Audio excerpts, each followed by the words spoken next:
Hello and welcome to We Caribbean, a special program in which we discuss and analyze the issues affecting the region, giving a voice to those who are impacted.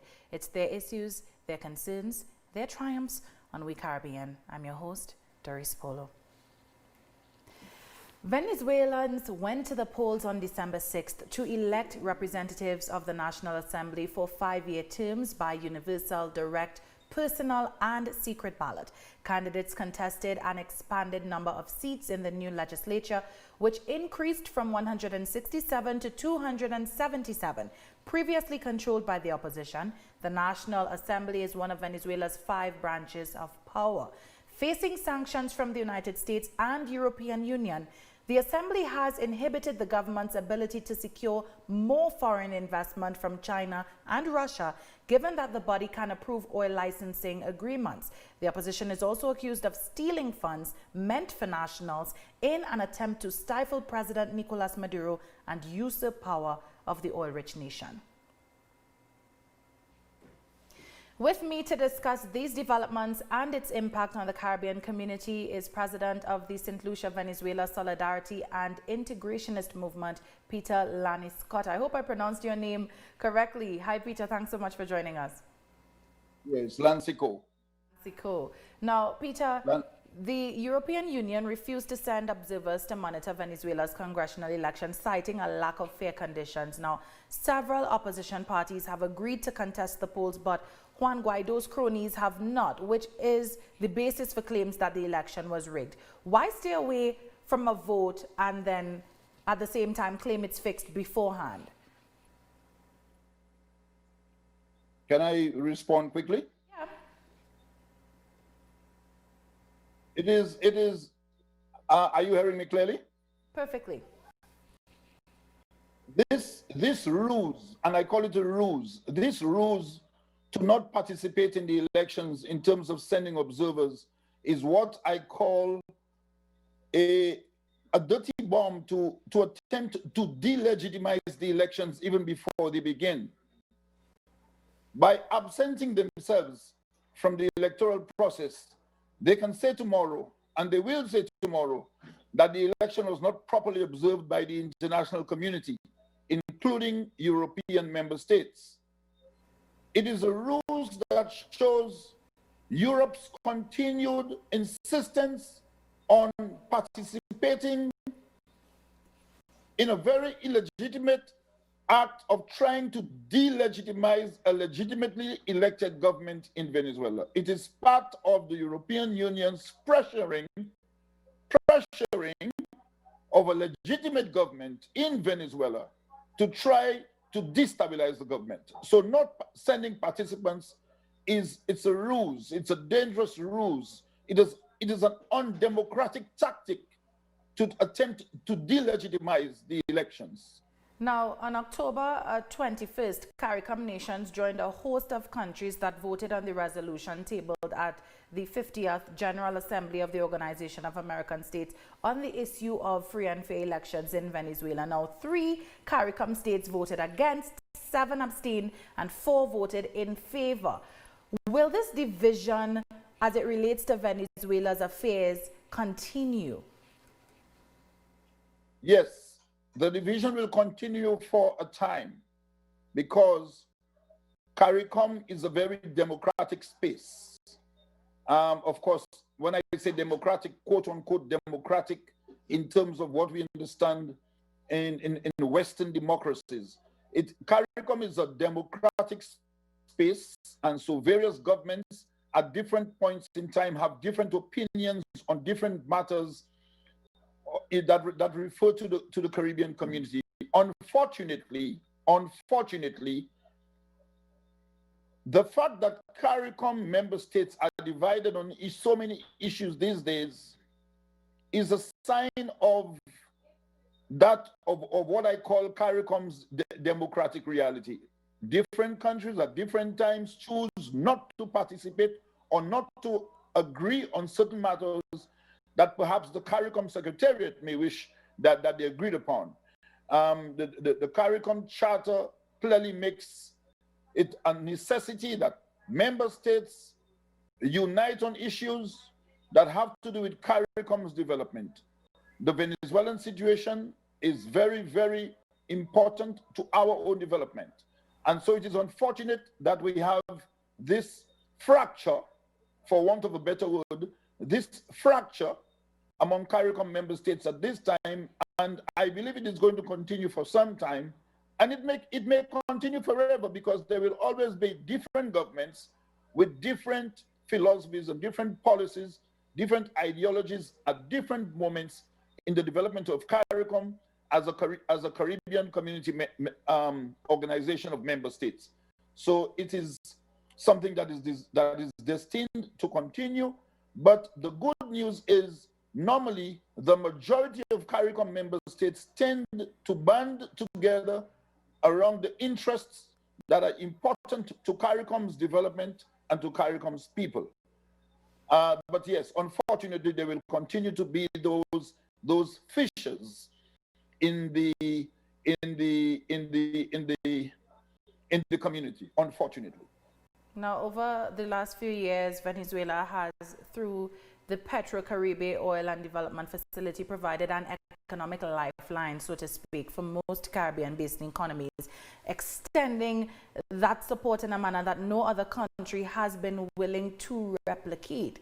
Can these initiatives resume in any capacity with the National Assembly placed under Nicolas Maduro administration? These initiatives under the new arrangement, these initiatives can continue to some extent, but there is an unfortunate reality now for Venezuela. Our sister state, Venezuela, is the victim of sanctions and a lot of blows by the Western imperialist powers. Venezuela is reeling under the blows and the sanctions and the wicked actions of these powers, all destined to delegitimize, to destabilize, and eventually to remove the government, the legitimately elected government of Nicolas Maduro. And so yes, Venezuela continues to provide assistance to an extent, but the reality is that the sanctions have been hurting Venezuela so much that they have their own internal economic problems and financial problems. And so while Petrocaribe could be something that could be re-implemented on a grander scale in the future, for the moment, given Venezuela's own internal problems because of the destabilization and the sanctioning of the country, Venezuela has had to revise the policies just a bit.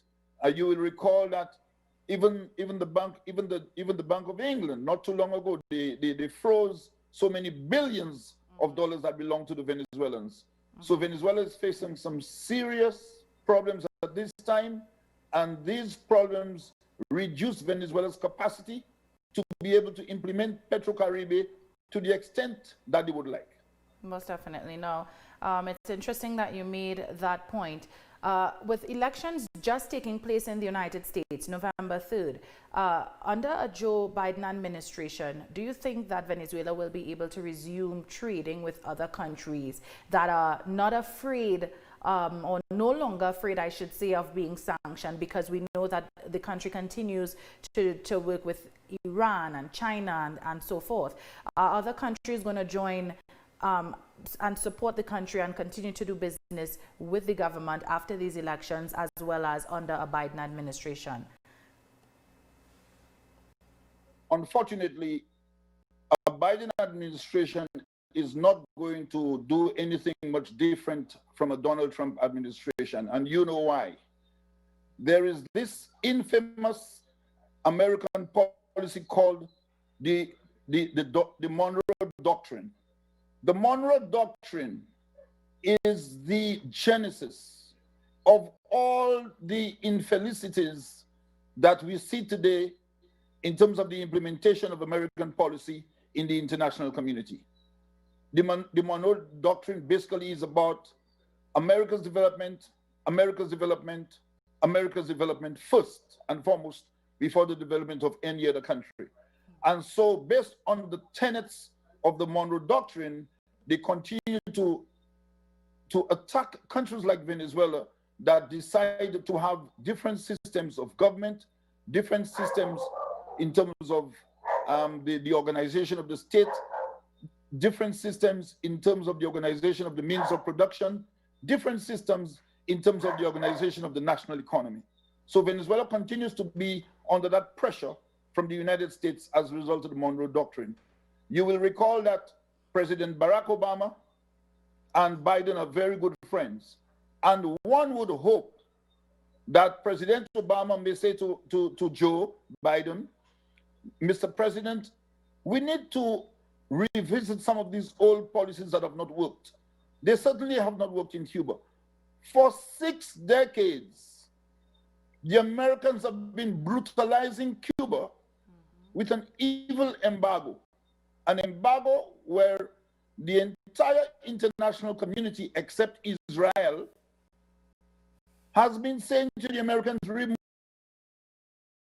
Cuba, let Cuba breathe, let Cuba be just another country, and let the Cubans be a normal country in international terms. The Americans have steadfastly refused to do this. Now, when you might hope that Barack Obama, young president, when you might hope that he might say, let's do things differently, and indeed, he had begun to make positive moves in doing things differently with Cuba, you might hope that Barack Obama may attempt to influence Biden in that positive direction.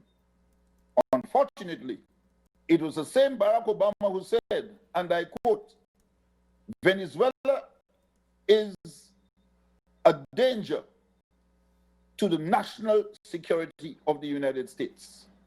So even with the positive Barack Obama factor that you would hope for, it may not necessarily be anything different from the relationship that established with the Donald Trump administration, except for one thing.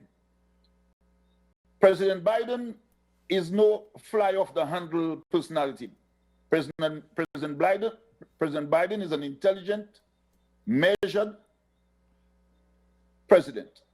And he's going to be a good president. But unfortunately, President Biden, like all other presidents before him, have to genuflect to what we call the Monroe policy, which puts America first, America first, America first before any other nation on the earth. So I do not see any significant improvement in the relations under the Biden administration. What I expect to see is a greater stability of the relations in terms of talks between America, between Washington and Caracas. On that note, Peter, we will take a short break. When we come back, we'll continue our discussion. Peter Lansiquot, president of the St. Lucia-Venezuela Solidarity and Integrationist Movement, as we continue to examine the impact of the Bolivarian Republic's parliamentary elections. Stay with us.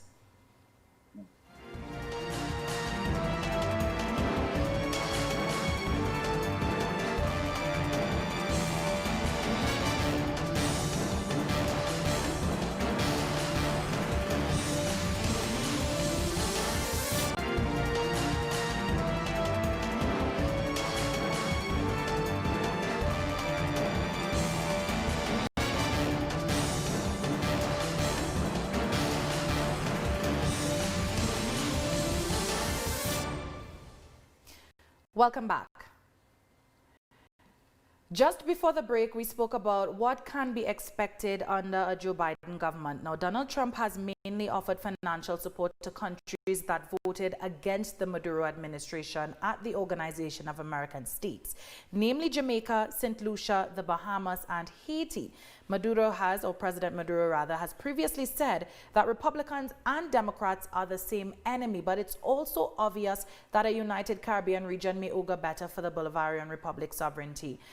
Peter, what are your thoughts on that? Well, the crux of the matter will have to be a united, you say united Caribbean region. I think you want to say united CARICOM. If I'm not wrong? You're quite correct. Okay. A united CARICOM would serve Venezuela well. in that there will be a greater stability in terms of a message coming to Venezuela.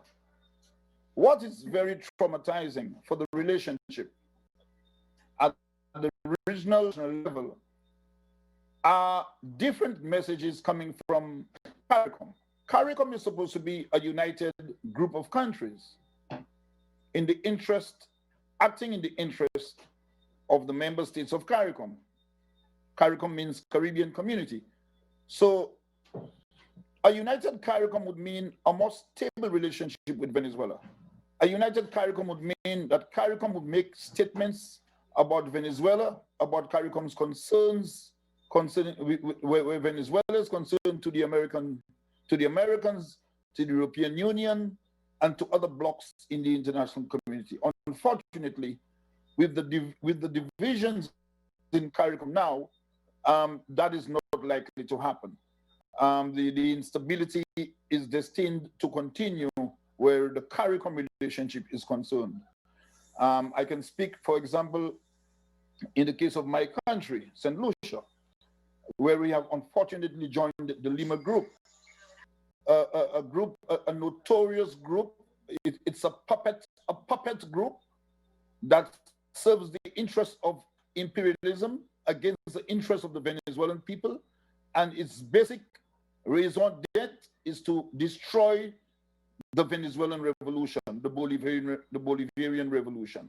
Unfortunately, St. Lucia, as a member of CARICOM, is also a member of the Lima group and one or two other countries.